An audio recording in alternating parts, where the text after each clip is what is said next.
doing okay tonight. This is going to be somewhat of a late night for me because I didn't get the opportunity to do the show during the daytime. I had other things that I needed to do. My wife, shout out to my wife, she surprised me. There's no way to show it. She surprised me with a green screen, like a massive, very large green screen. She was like, "You've kind of rigged the system up over there, this fuckery. Let me get you something that looks more professional." I can't show it right now because I have this thing up. But nevertheless, I wanted to give her a shout out. She gave this because I'm about to hit 20,000 views. 20,000 subscribers. So I don't necessarily know what to do. With 10,000, I think she'd do a party or something like that. But I'm not quite sure what to do for 20,000. So if you have suggestions for a 20,000 show, let me know. Particularly the patrons. Let me know. I'm all ears. Now, that said, let's do the news. As a person sitting on a moon, looking at events, I like this posture. I like sitting up here. Like, what's the gentleman on The Watchmen? Dr. Manhattan, but he's going to another planet. He's just sitting on the planet. That's where I am, ever vigilant, looking on Earth. I hear and see things that disturb me. Some more than others, and by disturbing, let's put that in context. There are more things shocking than others. But Bill Maher went on a Trump deranged rant that was appalling, at least appalling from any yardstick of somebody who even remotely considers themselves a lefty. Now, what I mean by this, it's bizarre in the Prexel-like way in which he's arguing this point, in a few points. The argument here, in an odd way, attacks Trump, but it attacks Trump in a weird way. I'm going to let you listen to it, and I'll let you hear for yourself, and I'll explain what I mean after this, and I kind of want to delve into it. But ultimately, it attacks Trump, but it attacks Trump's with this odd way of wanting Trump as president of the United States to be able to run roughshod over governments in Latin America. But he perceives some level of weakness in Trump's ability to do this. It's a very bizarre attack. Not to mention what it means. My mom used to say, what you say is, it's not what you say tells a lot about you, because others are going to take what you say and they're going to apply it to their own standard of the world in comparison to what they think of the world versus what that person just said. And to some degree, they're going to make some appraisal of what is in your head.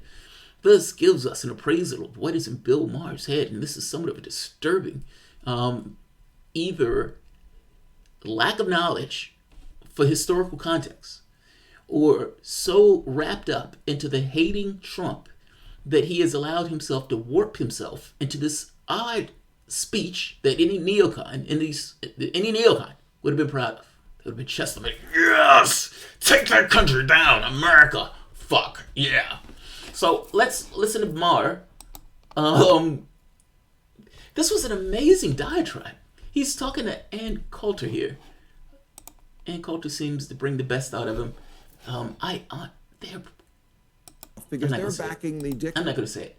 They have this interesting, quirky relationship of sorts. Every time I've seen them on together, and I always think, are they messing around? Those goes in my head. Let's take a listen to what Maher has to say on this. Like I said, I think this is utterly appalling. So let's. Today, Venezuela. This is the front page of the New York Times today. Venezuela. Okay. They have a guy, an opposition leader who finally stood up, and we are backing him. And Russia warned us to back off because they're backing the dictator. This was the Monroe Doctrine. This is our backyard. And Russia is now telling us to back off of what goes on in Venezuela because they know they can, because they're so emboldened. That doesn't bother you? You're the patriot? That's disturbing on a few counts. Let me play this one more time. I don't want to misquote him or anything, but this is... Well, I'm not just the patriot, as you said. I'm also the Donald Trump advisor. Today, Venezuela. This is the front page of the New York Times today. Venezuela, okay? They have a guy, an opposition leader who finally stood up, and we are backing him. And Russia warned us to back off because they're backing the dictator. This was the Monroe Doctrine. This is our backyard. And Russia is now telling us to back off of what goes on in Venezuela because they know they can, because they're so emboldened. That doesn't bother you? You're the patriot? The Monroe Doctrine goes back to, I think, like 1823 or something. Like, it's ancient, but the doctrine essentially boiled down to pushing back against colonialism in the Americas. But understand what that means. I mean, that is real meaning. I mean, ultimately, you're saying, first, why is it the United States' purview to tell what another country does? Meaning, Venezuela is a country unto itself. Doesn't even speak the language, meaning it speaks a completely different language. Why is it for the United States to be in charge of who Venezuela puts in power?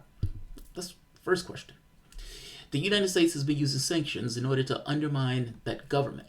You may say that they've mismanaged their funds, but this wasn't an issue of socialism. This was an issue more so dealing with, the bad investments or bad management, money management.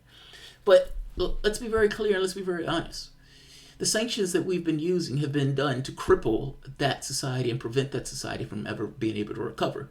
That level of chaos in a society with the thought that it would provoke either a regime change within the country itself or that Maduro will step down. Now, Maduro is not going to step down. But that said, the opposition figure that the majority of the population didn't know, that just declared himself president and swore himself in, Maduro is the one that won the election. Chavez, before Maduro, won the election. In fact, Chavez won like 8 elections. It was just election after election after election. It's who the people chose. The people in that country made the decision not to support him. As for Maduro being a dictator, if he's a dictator, how is there opposition in general? Like, this doesn't necessarily make sense. It falls apart on a few points. Donald Trump has been trying to take down this government. And it sounds like Bill Maher's argument here is that Donald Trump should be able to take down this government. And the weakness in this case is somehow this kind of a blotch on him, on Donald Trump in this odd way, even though Donald Trump is doing the taking down of the government. As for Russia commenting on it, any government can comment on anything that it wants. Russia's comment is essentially leave the elected government that's in Venezuela. Whereas Bill Maher's comment is, hey, if we want to have a coup in this country, we can have a coup in this country. We've been putting money and resources into the opposition figures in Venezuela. The guy who we just put in is essentially a criminal, war criminal, a criminal in regards to these affairs, a war criminal, going back to the Rant affair, that has been known for death squads. I guess I'm trying to give this impression of we're creating havoc and chaos in that country. We've been putting money into opposition in that country, and we've been trying to foment, for all intents and purposes, a coup. As for this thing that sanctions don't necessarily matter, I've heard somebody make that argument that sanctions is not the same thing as a military intervention. No, it's not the same thing as a military intervention, but let's be honest, it's still an intervention. Back in Iraq, when the United States put sanctions on Iraq, there was like 500,000 kids that died due to the sanctions and an inability for them to get the products that they wanted. The difference about this is, in the old days, the CIA would foment these coups and put in the guy who they want to be in because you can get along with that guy. I mean, if you're talking about Guatemala, Bolivia, Brazil, El Salvador. El Salvador goes back up to the 80s where, again, Reagan is giving huge amounts of money to essentially death squads in that region that kill tens of thousands. We have a bloody track record. Bill Maher calling him a dictator. The guy got elected. You may not necessarily like the guy, but the guy got elected. And beyond the guy getting elected, the United States has no issue dealing with dictators, seeing as we've put in one dictator after the next all throughout Latin America. That doctrine that he's talking about precedes the CIA, but at the creation of the CIA got to work essentially getting rid of many of these guys and installing our guy, because it's easier to deal and get your hands on the resources of that country when you need to deal with one guy who's a strong guy, who you'll give weapons, money, oil, or whatever to suppress those local communities in order to essentially this kind of hegemonic rule.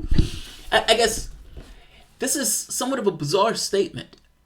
It ignores our interference in Latin American affairs. It ignores the fact that the guy Maduro got elected. It ignores the fact that this random guy that the overwhelming majority of the population didn't know, didn't run for office, particularly not the office of the presidency. He just swore himself in. Bill Maher needs to answer, why is it the United States' purview to intervene into foreign affairs? And for the Russian government to state something that's true, you should not topple the government that's been elected in that country. And Bill Maher's response is, how dare they tell us not to take down the government of another country? It's a little strange.